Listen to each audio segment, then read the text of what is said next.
There are people in your life who leave you exhausted. You didn't argue with them, you didn't fight, you just talked. And somehow, when they left, you felt heavier than before. You've noticed it. After a phone call with certain people, your mood changes. After sitting near someone who is always complaining, you start complaining too.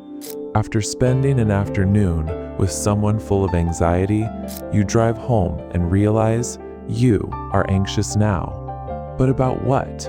You don't even know. It wasn't your anxiety, it wasn't your sadness, it wasn't your anger. It came from somewhere outside, and without realizing it, you absorbed it, all of it. There is an old story about a student who came to his teacher looking tired. Not physically tired, but deeply. The teacher asked him nothing. He simply placed two objects on the table, a sponge and a stone. He poured water over both of them. The sponge swelled immediately, heavy, soaked, sagging. The stone sat still. A few drops ran off its surface, and it was done. The teacher looked at the student and said, "The water did not change, only the sponge was changed by it." The student was quiet for a long time. Then he said, "How do I become the stone?" The teacher smiled slowly. "First, you must understand why you became the sponge." Most people think the problem is other people. If only the negative people would stop being negative. If only the draining ones would change. If only the world were calmer, I would be calmer. But this is not quite true, because you have met negative people who did not drain you. You have had hard conversations that left you feeling grounded, and you have had small, ordinary interactions that somehow emptied you completely. So the question is not who is in the room with you. The question is, what is happening inside you when they are? Notice this carefully.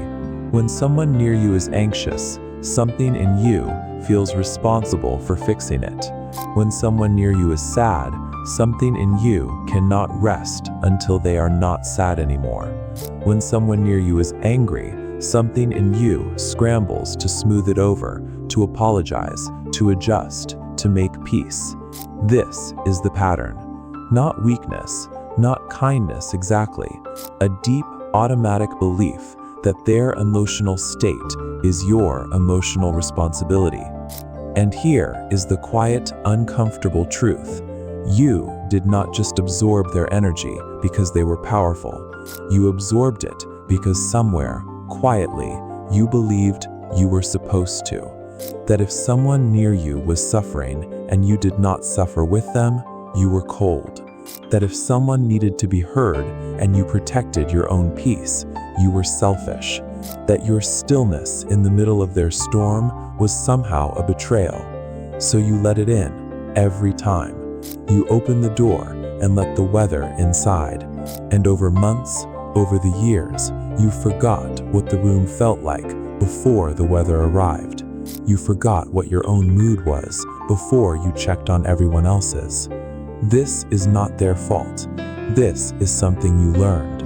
Somewhere, someone taught you that love means absorbing, that care means carrying, that presence means becoming whatever the room needs, and you believed it.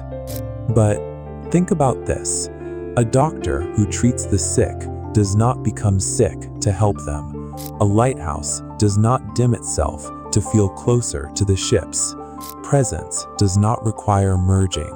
You can sit with someone who is drowning in sadness and remain completely yourself, not distant, not cold, not uncaring, but rooted.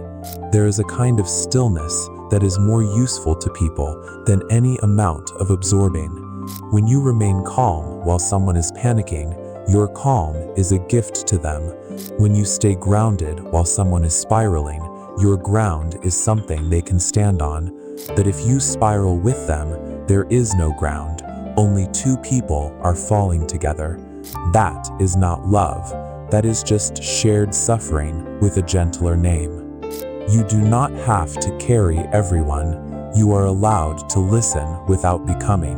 You are allowed to care deeply without being reshaped by every mood that enters the room. You are allowed to leave a heavy conversation and return to yourself, quietly, without guilt, without explanation. The stone in that story was not unkind to the water. It simply remained a stone. It did not absorb the water to prove it cared. It did not drown itself as a gesture of compassion. It simply stayed what it was, and that is enough. That is, in fact, everything. Because you cannot pour from emptiness. You cannot offer clarity from chaos. You cannot be present for others if there is no you left to be present. Protecting your peace is not a luxury. It is the very thing that makes your presence meaningful. You are not here to soak up the world's suffering. You are here to hold your light steady enough that others can find their way. And until our next story, stay strong and make sure to subscribe to Pocket Philosophy. Thank you.